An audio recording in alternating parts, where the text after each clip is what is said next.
caça chuva. Eu vou caça chuva, tá fragado.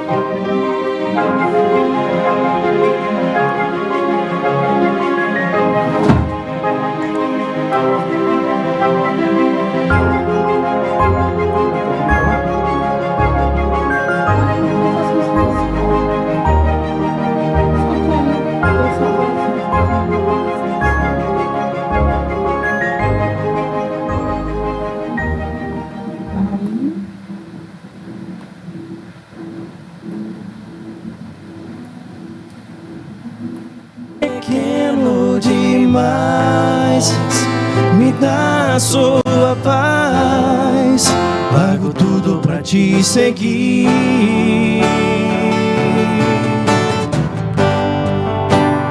Entra na minha casa, entra na minha vida, mexe com minha estrutura, sara todas as feridas, me ensina a ter santidade. Quero amar somente a ti, porque o Senhor é meu bem maior. Faz um milagre em mim. Entra na minha casa, entra na minha vida, mexe com minha estrutura, sara todas as feridas, me ensina a ter santidade. Quero amar somente a ti, porque o Senhor é meu bem maior. Faz um milagre em mim.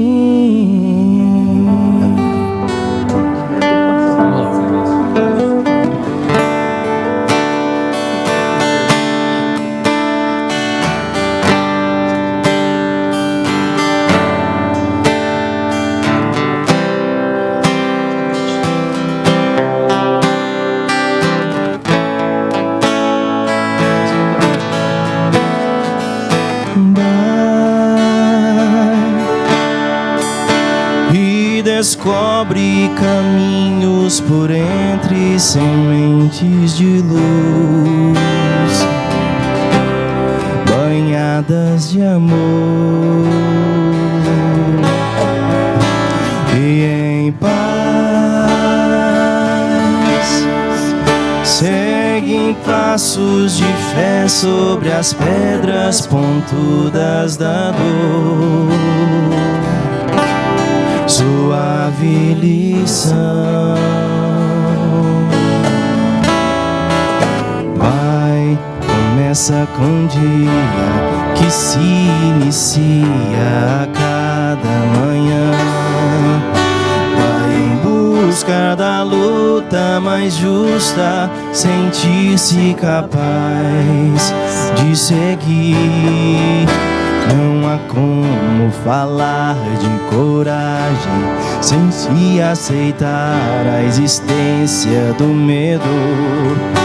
Vai que a vida não surgiu pra ser um eterno segredo de Deus.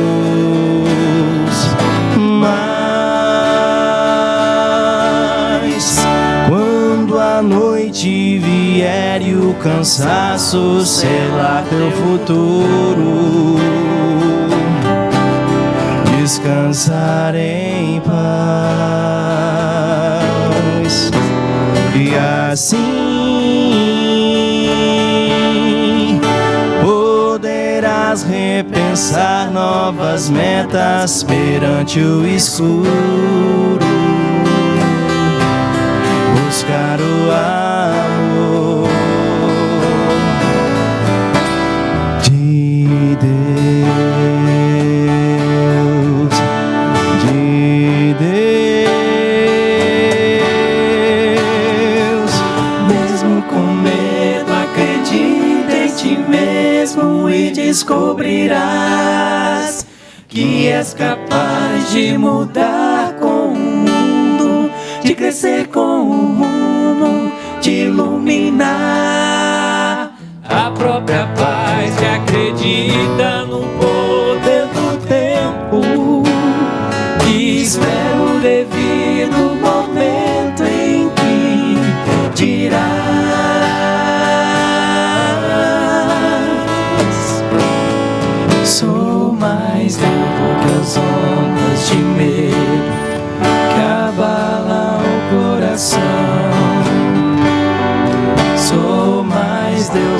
as ondas de medo que abala o coração. Sou mais Deus do que as ondas de medo que abala o coração. Sou mais Deus, sou mais eu, sou mais Deus, sou mais Deus, sou mais Deus, sou mais Deus.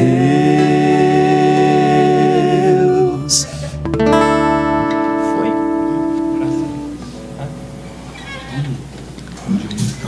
Então vamos pedir a Jesus que nesse momento nos inspire o palestrante de hoje, o Marcos Santana, que ele possa nos transmitir tudo aquilo que foi ponte de sua pesquisa, para nos orientar, para trazer-nos os ensinamentos da doutrina espírita, essa doutrina maravilhosa que clareia as nossas mentes, que faz com que tenhamos sentido pela vida, na busca de uma evolução necessária para cada um de nós. Pai Celestial, escuta-nos nesse momento, ouça a nossa voz. Pedimos a todos aqueles que sofrem, que passam pela provação da dor. Pedimos, Senhor, pelos destinos do nosso Brasil, que possamos escolher com consciência aquele que vai governar o Brasil nos próximos 4 anos. Pedimos, Senhor, pela paz no mundo, que os homens possam se entender. Abençoa, Senhor, aquele conflito na Ucrânia. Tenha piedade dos nossos irmãos em Cristo. E assim, certos da companhia espiritual que teremos, certos de que vamos receber a fluidificação bondosa e amorosa dos benfeitores espirituais durante a palestra, nós agradecemos e vamos então encerrar a nossa oração, iniciando assim os nossos trabalhos de hoje. Que assim seja. Muito obrigado. Vai passar, estou aqui. Não, não, não se desespere. Posso te ouvir.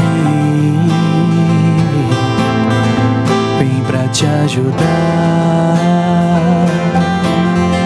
Conte comigo. Eu sou Jesus Cristo.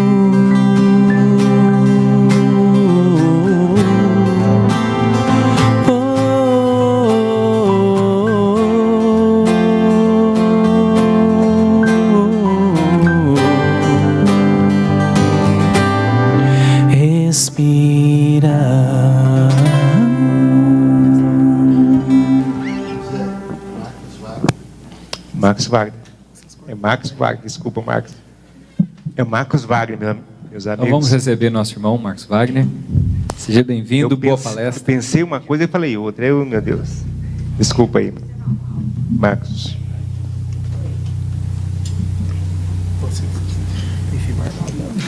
Precisa me emprestar depois de novo.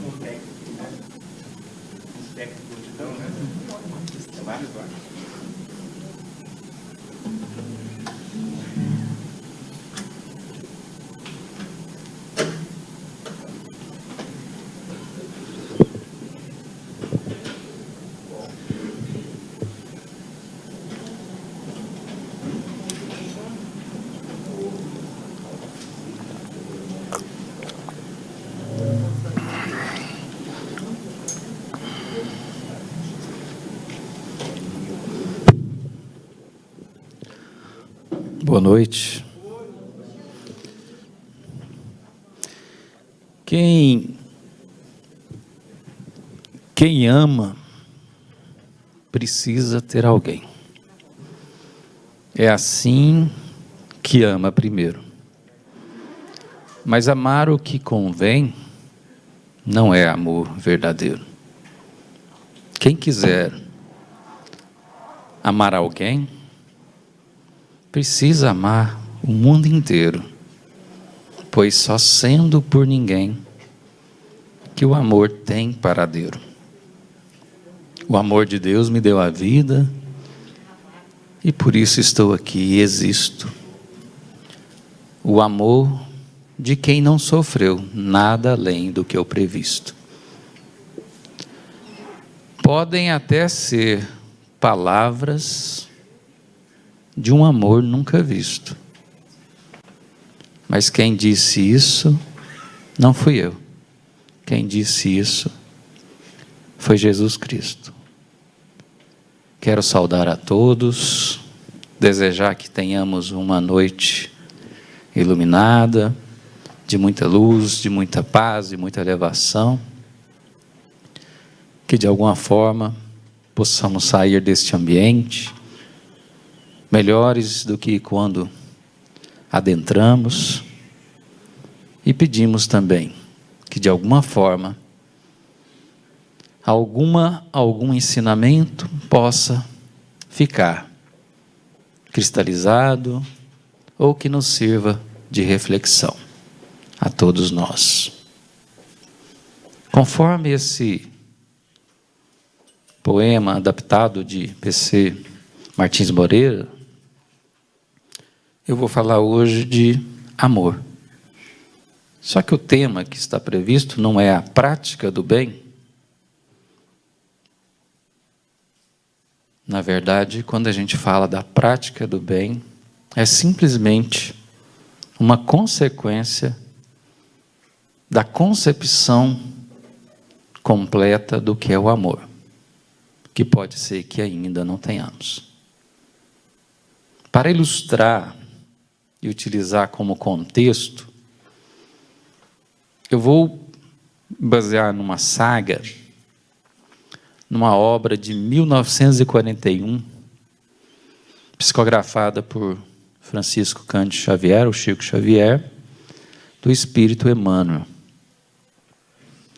Uma saga que conta os primeiros episódios históricos do cristianismo primitivo. Vou iniciar falando destes aspectos históricos. Alguns vão identificar qual é esse livro, talvez outros já tenham lido e talvez não identifiquem, mas ao final eu digo o nome dessa obra, que é uma referência quando a gente vai falar de cristianismo primitivo.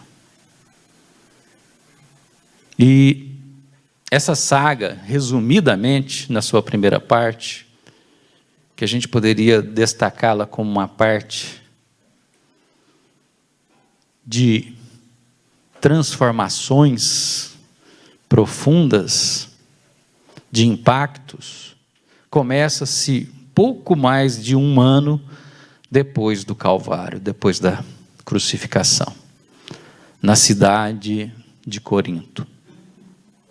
Um senhor, um lavrador, de nome Jochebed, ou, de acordo com algumas línguas, Yochebed, ou simplesmente Jochebed. Ao passar por, naquela época do domínio do Império Romano, perante alguns soldados, ele faz essa passagem sem os cumprimentá-los. E aquilo é visto como algo desrespeitoso por parte deles.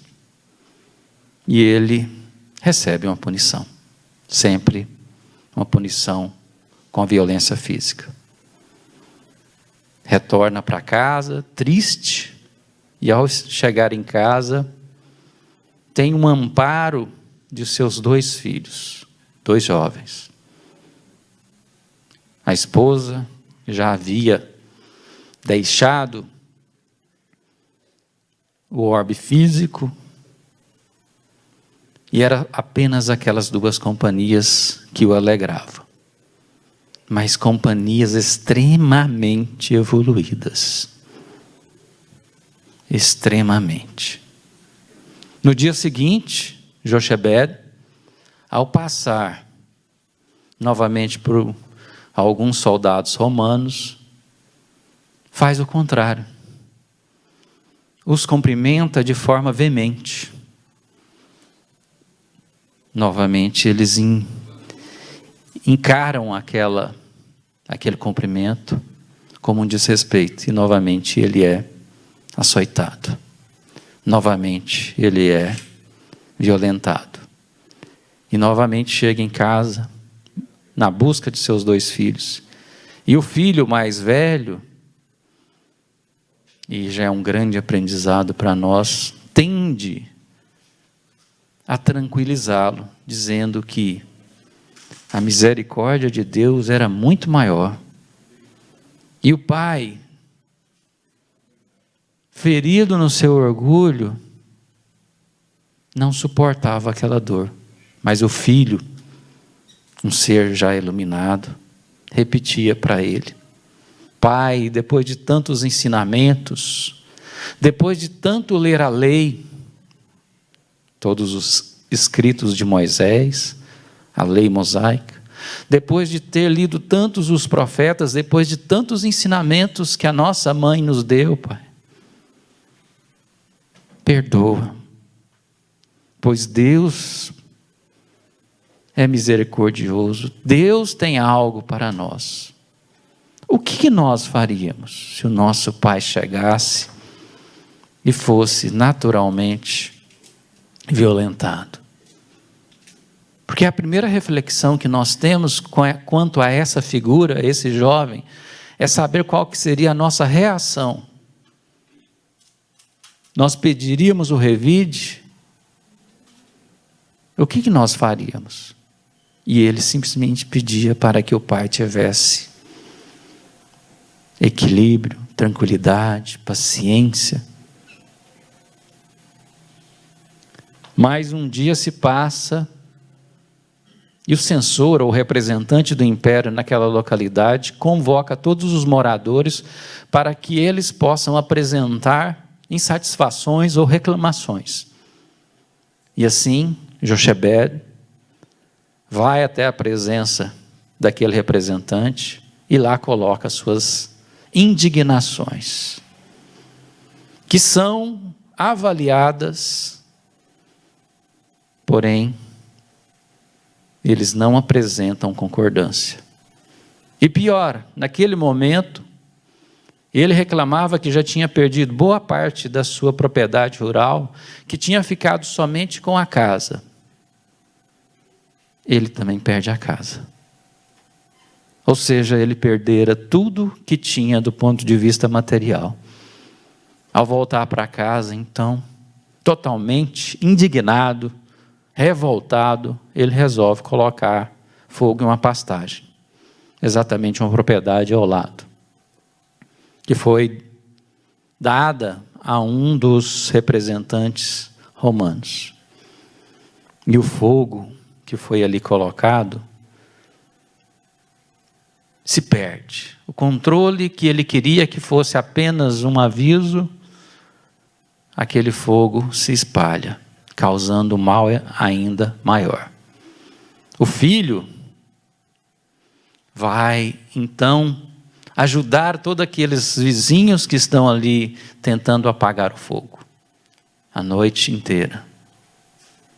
Só que alguém testemunhou.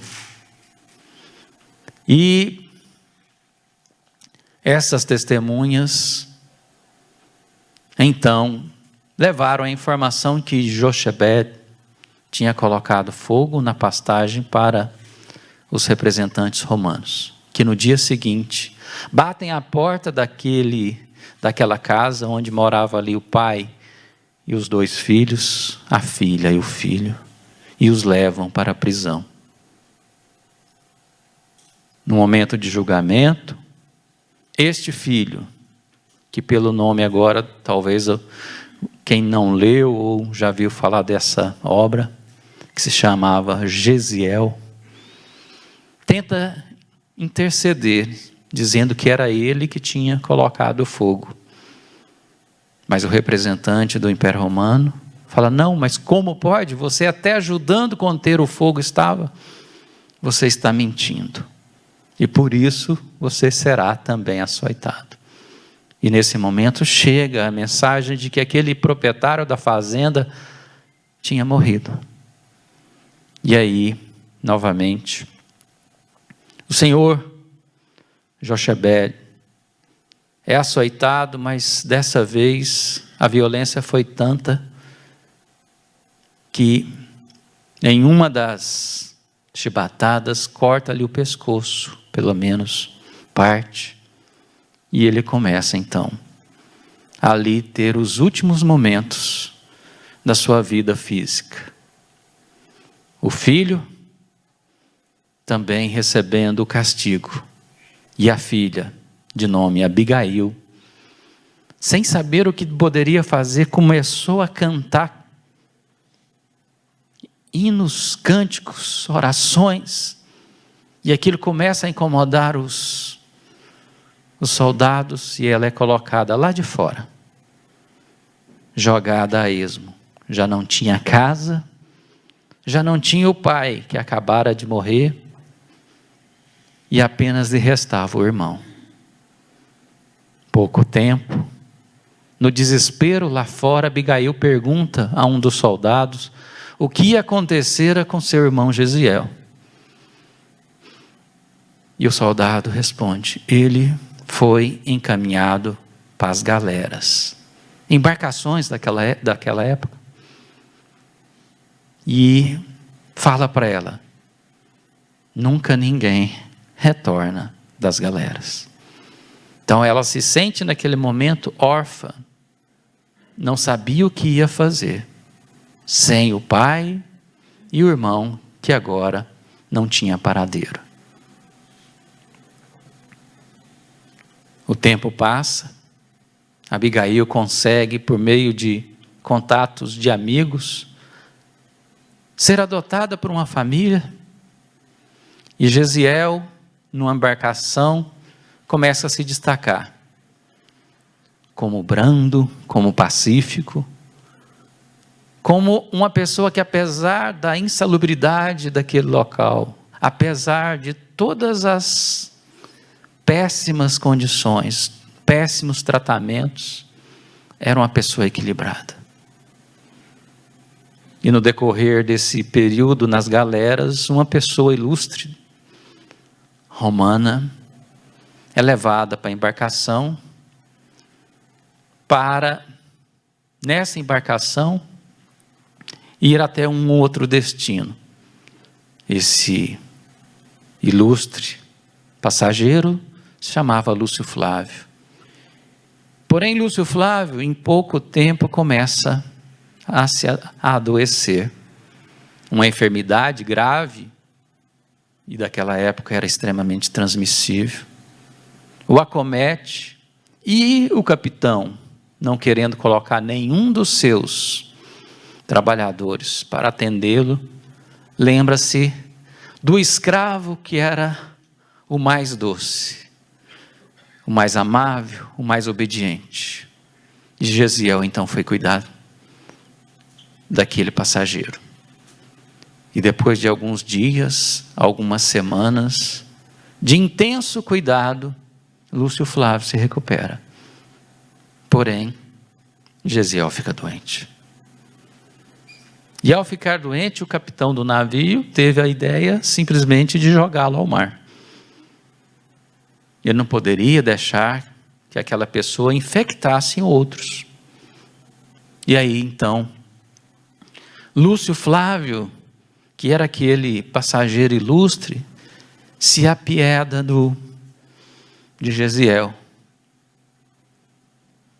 e resolve, junto com o capitão, que ele poderia ser deixado então em uma praia, ao invés de ser jogado.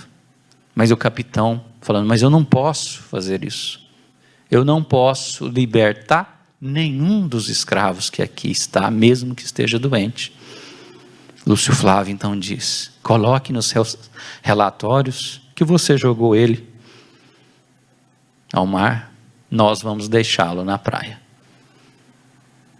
E aí Lúcio Flávio deu uma quantia de dinheiro a Gesiel e pediu a ele, Gesiel, só te peço algo, mude de nome, para que ninguém saiba que você está vivo. E aí ele foi deixado na praia de Jope, que hoje é a cidade de Jafa, ou Rafa. E ali no litoral, na praia, ele já bem debilitado, fica deitado, à espera de um socorro. E esse socorro veio de uma forma inesperada. Uma pessoa que viu aquela pessoa caída, já foi procurando nos bolsos, foi procurando na roupa, ver se tinha algum objeto de valor, e quando viu que ele ainda estava vivo, teve a intenção de tirar a vida de Gesiel. Mas Gesiel pegou e disse, por favor, não, eu tenho dinheiro e posso lhe dar. Todo o dinheiro que eu tenho está aqui no meu bolso, pode pegá-lo, mas a única coisa que eu peço para você é pelo menos me informar se alguém pode me ajudar. E aquela pessoa, mais do que naquele momento pensou em indicar, ele resolveu levar Gesiel a um grupo. E ele disse, eu conheço algumas pessoas que podem te ajudar. Eles são conhecidos como os homens do caminho. E eles têm como base a prática do bem. E assim aquele homem que ia roubá-lo, acabou fazendo para ele um bem. E levam eles a uma singela casa, lá em Jope, onde que Efraim o recebe. E ao ver a situação dele, diz, precisamos levá-lo a Jerusalém. Ele precisa de cuidados maiores. E nós já estamos saindo para levar uma pessoa que está acometida com a mesma doença dele. E aí, é possível levá-lo? Sim. Gesiel faz uma pergunta. Por que vocês fazem isto? E eles respondem, porque o nosso mestre nos ensinou a prática do bem. E pela prática do bem, nós somos todos irmãos em Jesus Cristo. Gesiel, mesmo combalido, ficou pensando, quem seria esse Jesus Cristo? E assim, ele chega até Jerusalém. Lembrar que Jerusalém, Jafa, em torno de 50 e poucos quilômetros, 55 quilômetros, que hoje de carro nós gastaríamos aí 20, 30 minutos, e naquela época com os veículos à base de animal, eles gastavam em torno de 6 horas, mas chegaram em Jerusalém, como se fosse a matriz daquela singela casa, ainda simples, porém em tamanhos maiores. Quando eles chegaram com os dois recém-pacientes, foram recebidos por 2 pessoas que com certeza nós, pelos nomes, já conhecemos. Simão Pedro e Tiago. Os apóstolos, discípulos de Jesus. Tiago, mais resistente, disse: nós temos 49 acamados, como é possível receber mais? Simão Pedro já foi mais complacente: se temos 49, conseguimos cuidar de mais 2. Seja bem-vindo, meu irmão, na casa em que o amor se faz em nome de Jesus. Mais uma vez, Gesiel ouvia aquela palavra, Jesus. E aí ele passa alguns dias ouvindo sobre aquele personagem que ele não conhecia, porque ele tinha estudado apenas a lei mosaica e os profetas. E lá na lei e nos profetas existia uma profecia de que um Messias viria. E era isso que ele sabia. Mas ele não sabia que esse Messias já tinha vindo e que já tinha sido crucificado. Então ele se recupera, começa a estudar os chamados escritos de Levi. Levi, só lembrando, é Mateus, que dá origem ao Evangelho de Mateus, e passa aí então a entender com clareza como que uma pequena palavra que aquele Messias trazia era extremamente diferente e como que mudava tudo. E essa palavra era amor. Por isso que quando a gente vê no primeiro capítulo do Evangelho segundo o Espiritismo, a gente tem lá como título: eu não vim destruir a lei. Eu vim dar significado. Eu vim dar complemento, que é o amor. Mas um amor ainda não compreendido. Então encerra-se essa primeira parte, no momento em que ele precisa mudar de nome, e de Gesiel passa-se a Estevão, como promessa feita a Lúcio Flávio, lá na embarcação. E passa a ser um dos maiores pregadores daquele grupo chamado de Caminho. Caminho era o título dado a todos os seguidores, ou todos aqueles que tinham a crença de que o Messias era Jesus e que ele já tinha vindo. Apenas Caminho. Quem trabalhava e tinha como ideal o caminho, era considerado homens do caminho. Aquela casa passa a se chamar a casa do caminho.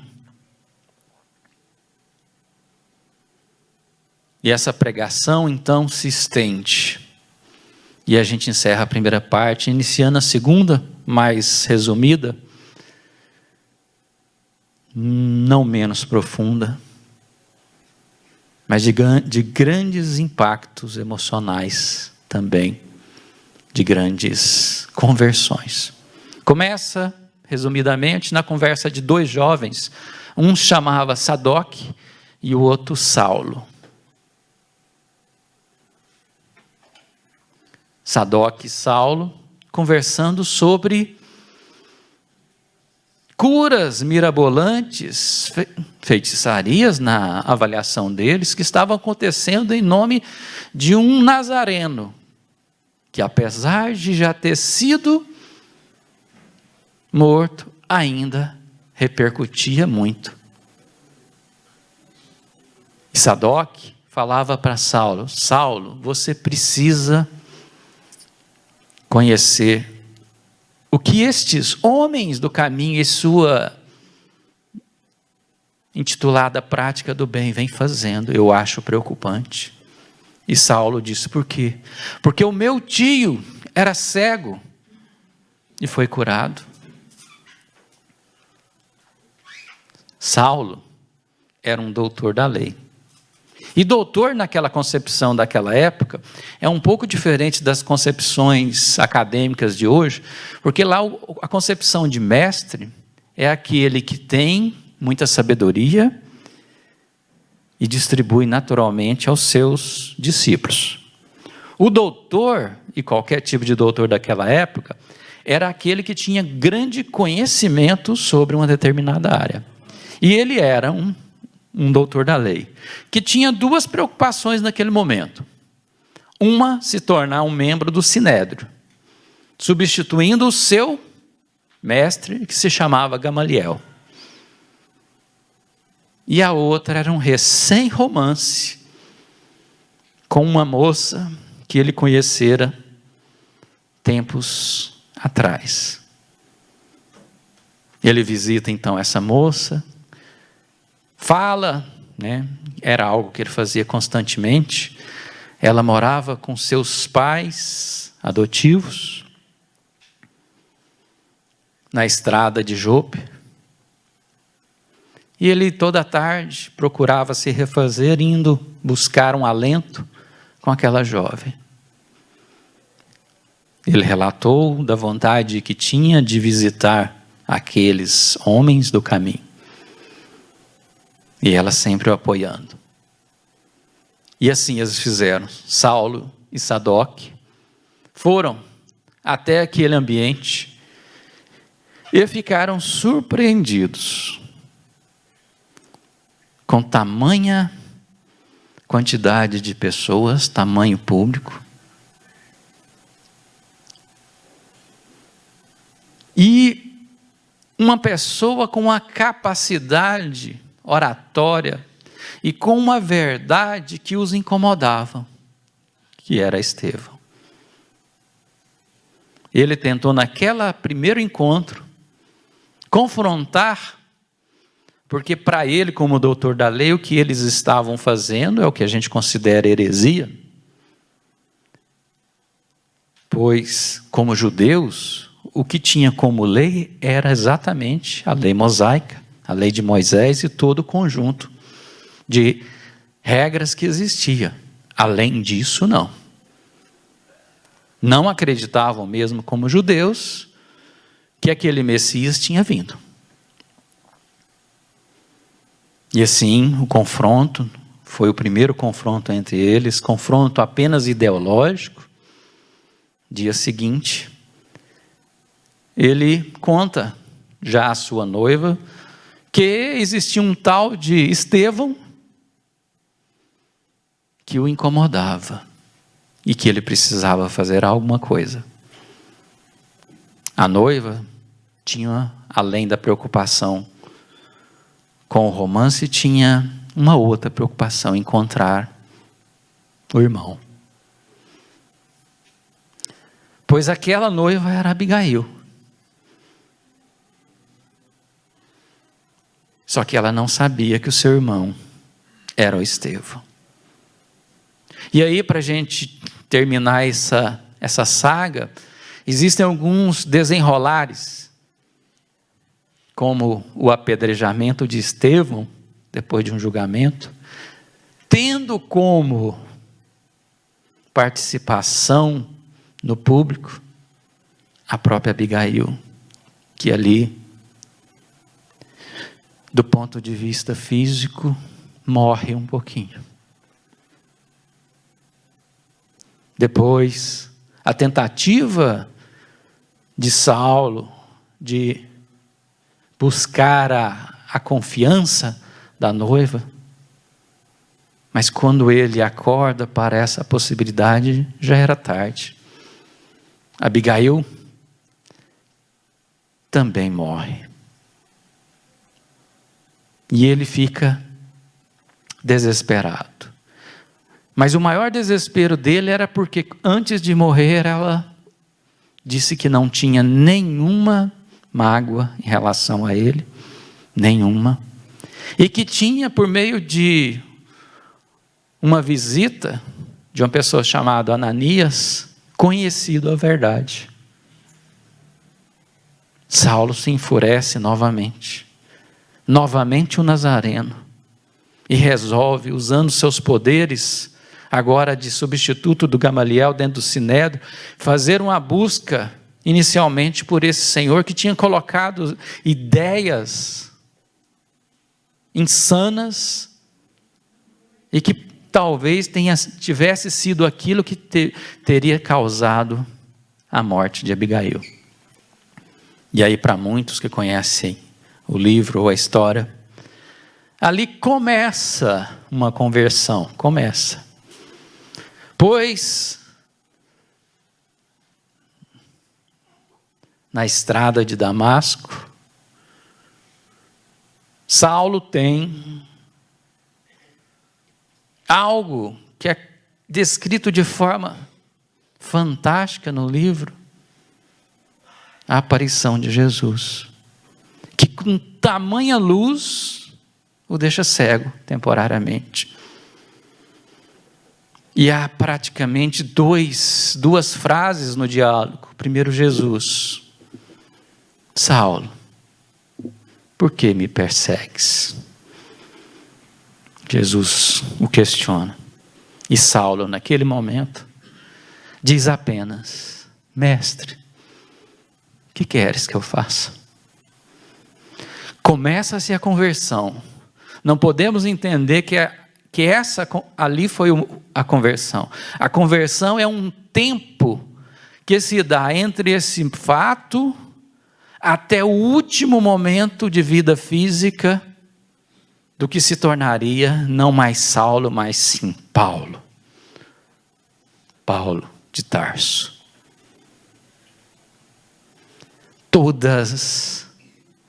Todos os sofrimentos, todas as frustrações, toda a dor de escolher um outro lado, que agora para ele era o correto, e não ter mais o amparo dos seus antigos colaboradores, amigos, irmãos e familiares. Essa sim é a conversão. Essa é a conversão de alguém que lutou para a criação das primeiras igrejas. Não tinha a constituição de igreja, na verdade, quando se olha, era a constituição do que a partir dos homens do caminho se criou como as primeiras iniciativas de assistência da humanidade. As primeiras. Ali, o conceito que a gente tem hoje de caridade começa a ser colocado em prática, a prática do bem.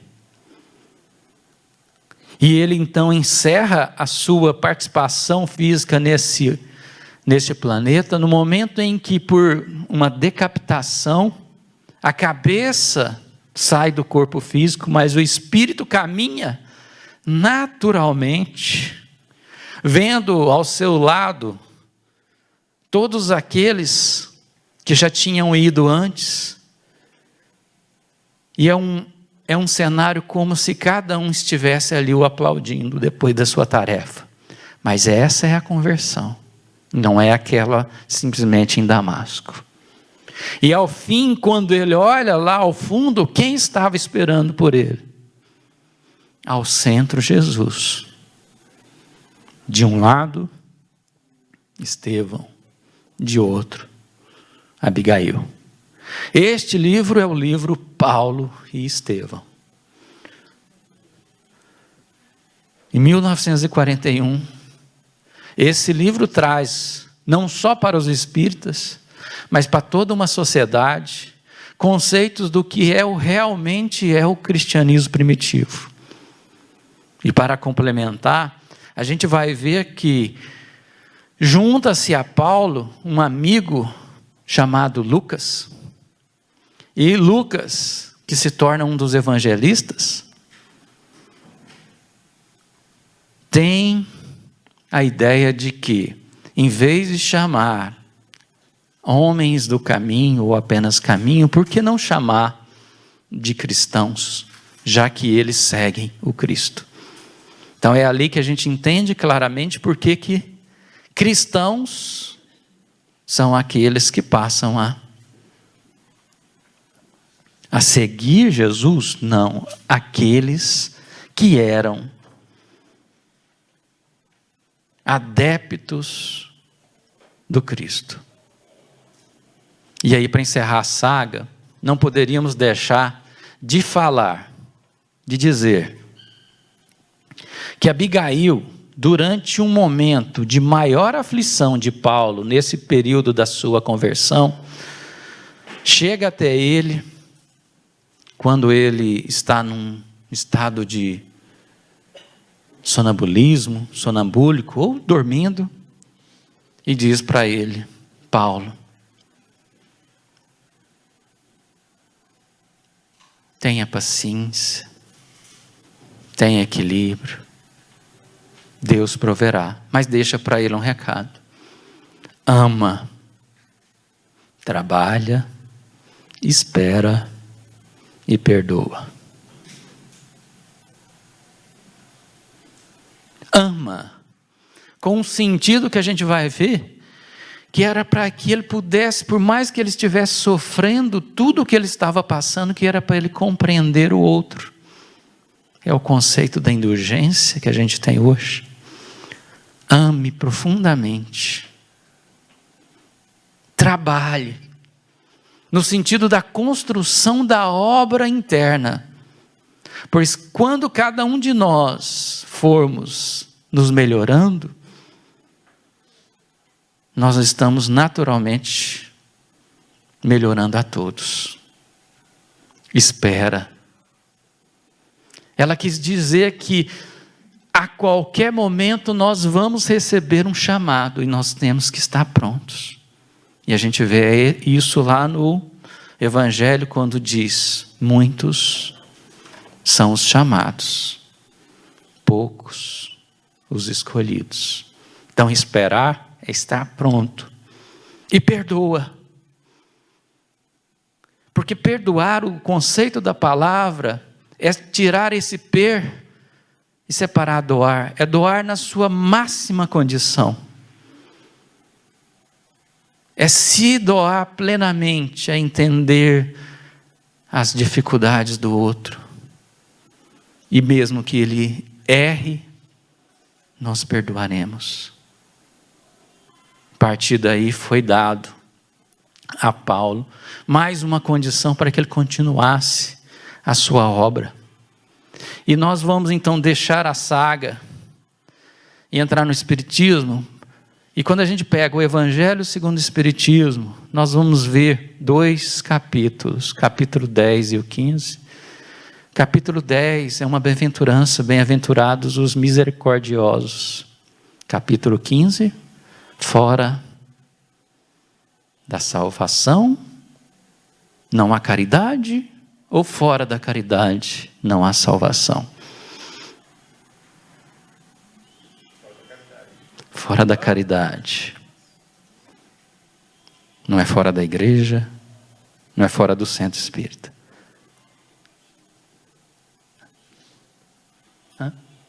Tempo? Quanto falta? 5 minutos? Ah, tá bom. Suficiente. Aí nós vamos entrar nesses capítulos e a gente vai ver. O que tem nesses 2 capítulos? Referências a Paulo. Num, a gente vai ver exatamente o conceito de perdão que se tem lá, é Paulo. E no outro, capítulo 15, é especificamente uma das epístolas, talvez a mais completa, e que a gente nunca não deveria lê-la pela simples leitura de um texto, mas sim na sua profundidade do que ela representa. Nestes 2 capítulos, a gente vai ver uma passagem igual, onde que um doutor da lei, para testar Jesus, pergunta para ele qual era o mandamento maior. Este doutor da lei até poderia ser Paulo.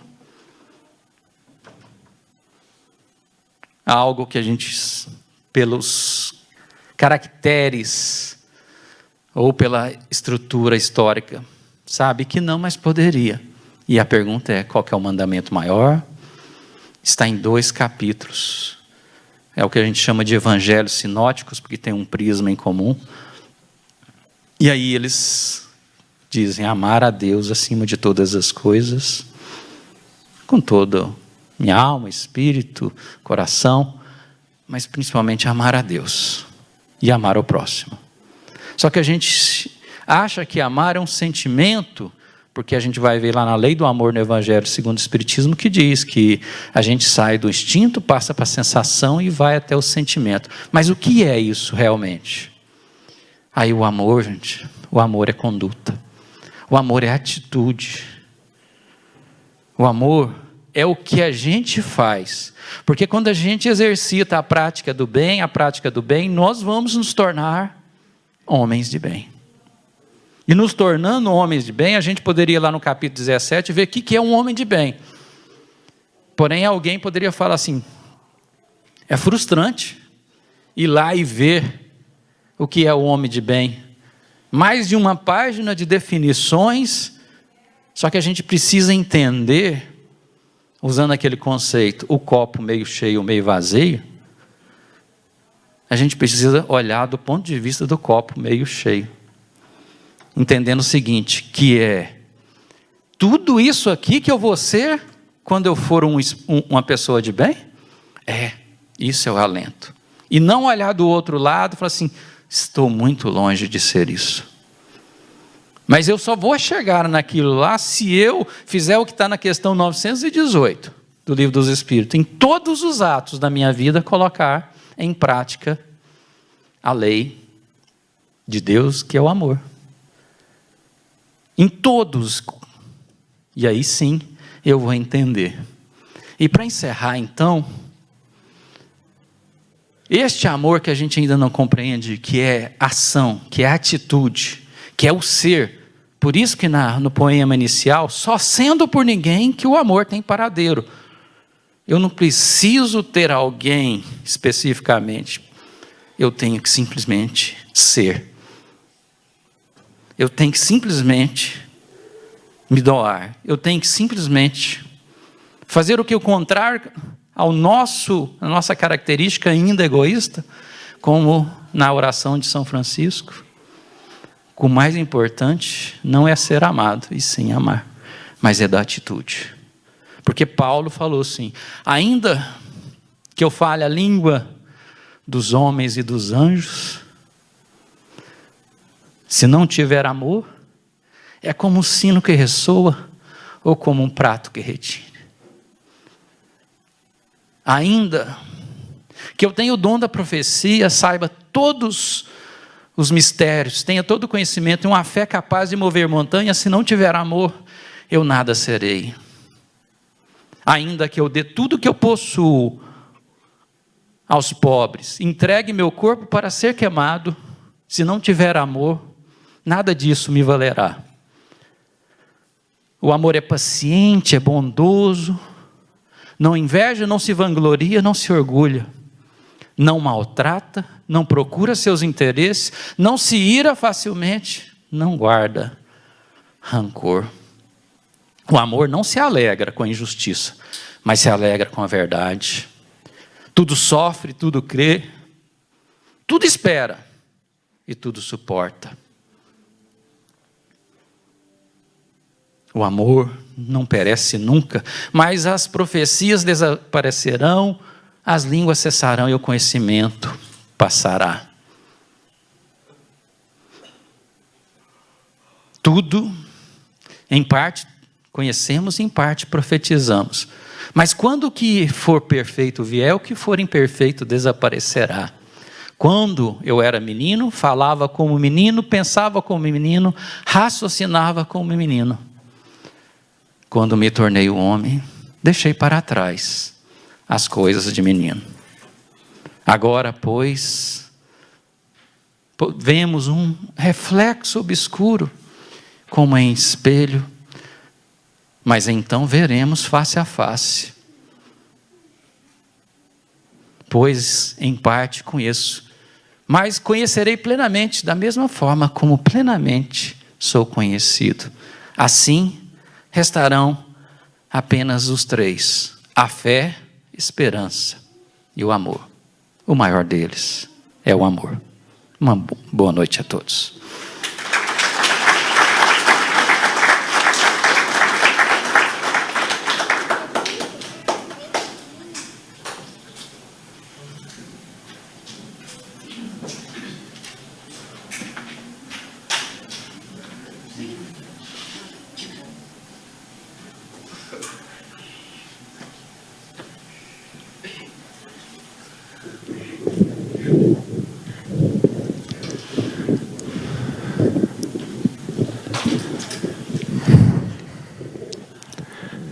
cheguei a me emocionar. E eu fico a pensar, o que nós estamos fazendo realmente? Porque aqueles que deixaram o seu nome gravado na história do cristianismo, realmente se dedicaram profundamente. Amado Mestre Jesus, estamos a caminhar. Tenho certeza que encontramos o caminho neste momento, nesta bela reflexão do nosso irmão palestrante.